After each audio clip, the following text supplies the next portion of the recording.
আমি শুভেন্দু অধিকারী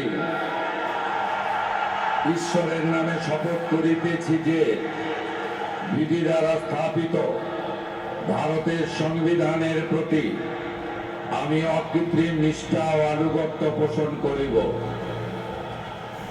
আমি ভারতের সার্বভৌমত্ব ও অখণ্ডতা রক্ষা করিব।